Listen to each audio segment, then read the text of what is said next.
Little update on the chestnut planting that I did this spring. So yeah, this is the persimmon orchard, and there's a lot going on here this year, more than in the past 2 years. Anyway, I planted chestnuts. There's 3 rows of trees that were planted 9 years ago. And I planted 2 rows of trees in between those rows now. And the main idea was to have some chestnuts. And they unfortunately got hit really hard by the spongy moth. So this is the only growth they've put on. But the main thing with a tree transplanting this big is that it survives. It sets its roots, it gets hooked into the mycelial network, and then next year it'll really grow. And it got set back a little bit by the moth, the caterpillars, but they'll be fine. And so in between that is this crazy planting of high density everything. So stone fruits and nitrogen fixers and flowers and black currants and lots of northern hardy pecans and strawberry ground cover and poplar biomass and shagbark and shellbark hickories. And so they're all growing together. And the biggest problem was that I didn't have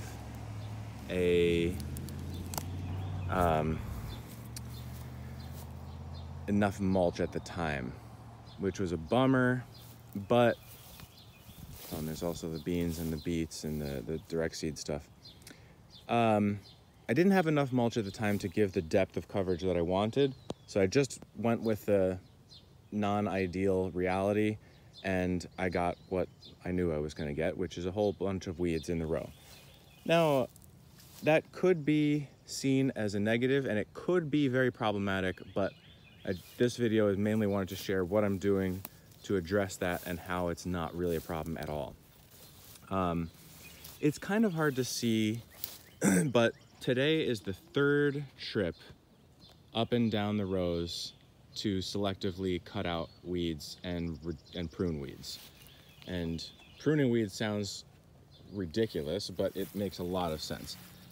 So here's some of the deposition of the past couple weedings, and the ground underneath is still kind of packed, but it's getting better. There's a lot more life in there now.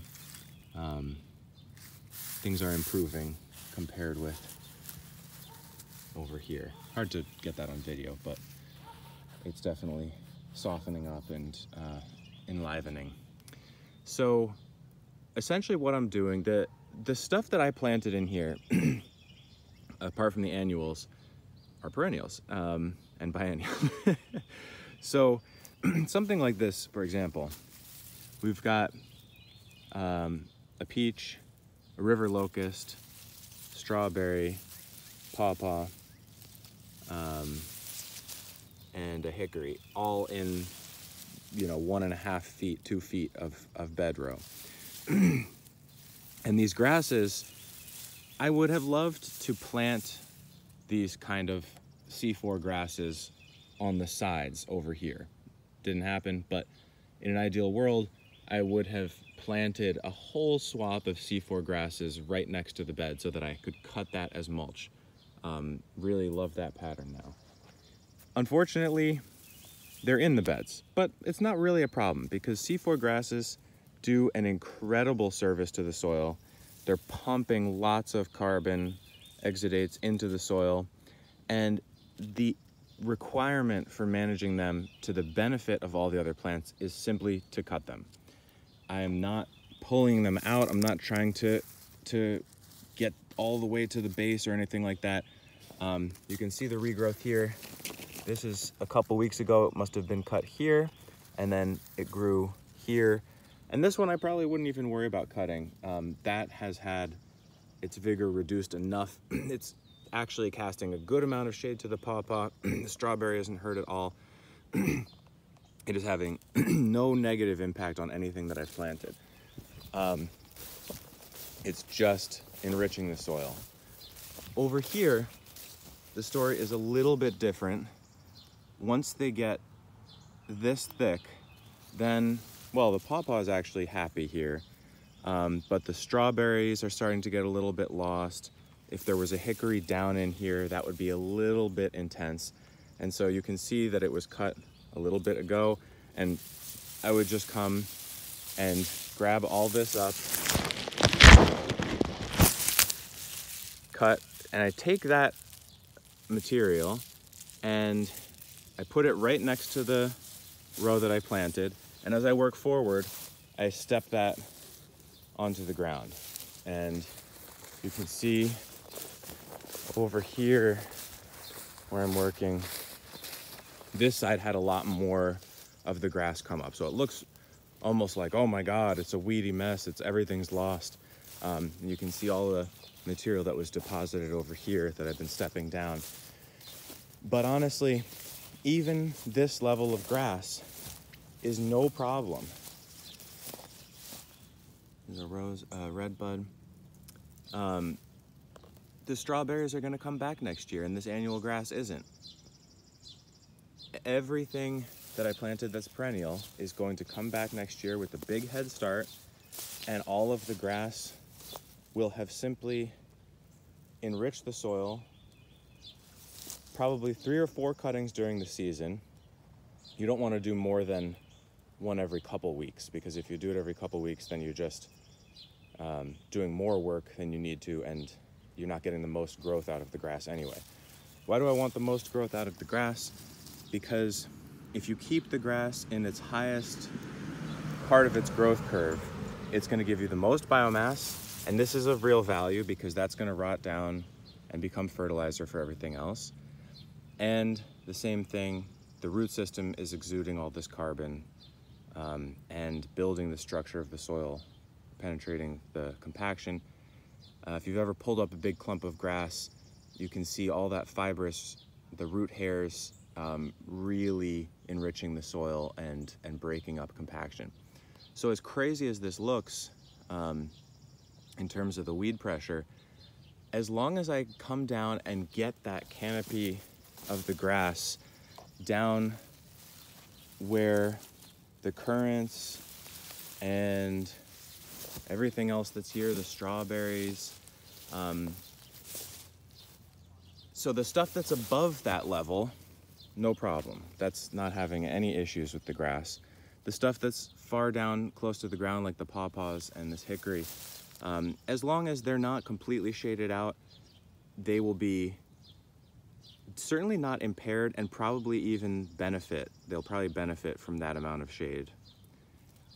If I didn't touch this at all the whole season, and I just left these C4 grasses to grow up to, you know, here, so these have already been cut twice by now. This is the 3rd time around.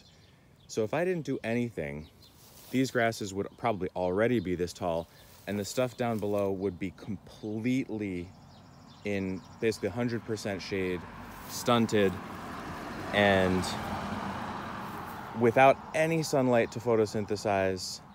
Then that root competition, quote unquote, from the grasses, well, let me rephrase that. If the grass was that big by now, it would already be bolting and getting ready to produce seeds.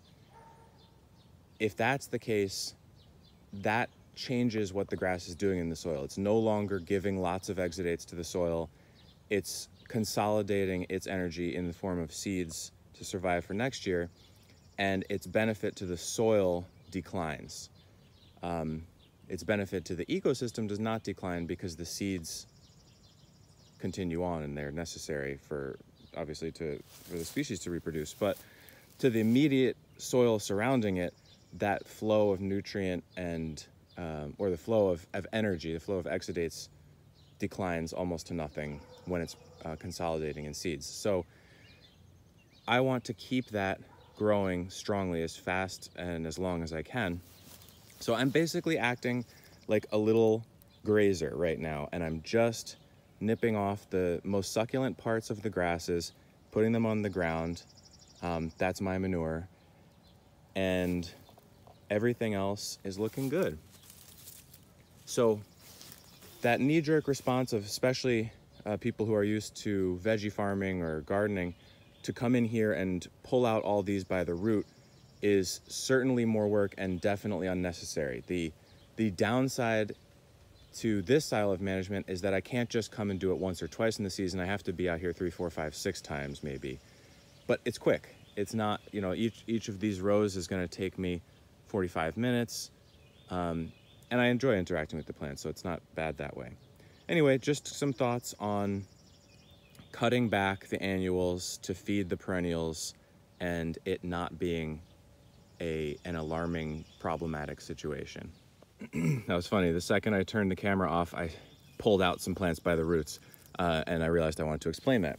So the first wave of weeds that came through here was a bunch of little brassica weeds. There was shepherd's purse and field cress, and these are non-mycorrhizal. Brassicas are non-mycorrhizal, but they still do give off lots of exudates and have lots of benefits to the soil. That again, that pattern holds for them that is much decreased when they go into seed production. So these are short, early season plants, and their cycle has been done for a little while. And so I will pull these out. So we don't really need a whole crop of those seeds for next year. And they're not doing that pulse of growth into the soil. So we're taking those out, putting those with the mulch, and benefiting the long-term hickories and chestnuts and everything else that's in here. So again, we want fast growth now. We're in July. We want summer annuals in here need to get pruned out. Winter annuals need to be removed completely. And yeah, that's the piece of information that I wanted to add. Okay, so final thought is, I realize it might sound odd. I'm talking about the great benefits of C4 grasses, and also I said that I wish they weren't here.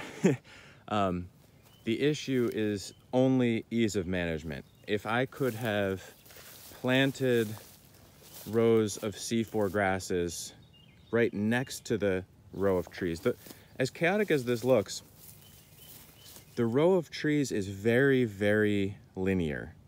Like, I mean, in one exact line. There's no zigzagging, nothing like that.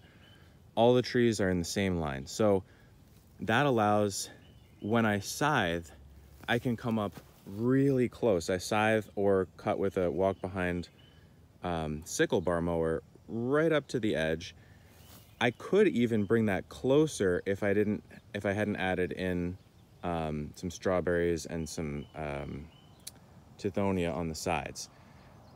So that could be really easy to manage, and that grass, the C4 grass that could be growing to the side, could then be super easy to manage and mulch the row. That seems like the best pattern I've come across.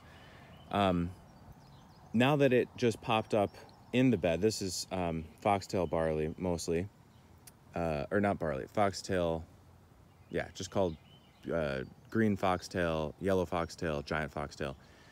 Now that it's there, I have to deal with it. It doesn't do anything bad, it just takes a lot more management because I have to take this little tool and cut around each tree, make sure not to hit each tree, and get all the grass down. If it were not in the tree row or that close to the tree row, then I could cut it with a scythe and not have to bend over and go much faster. So that's the only reason why I wouldn't want it exactly where it is.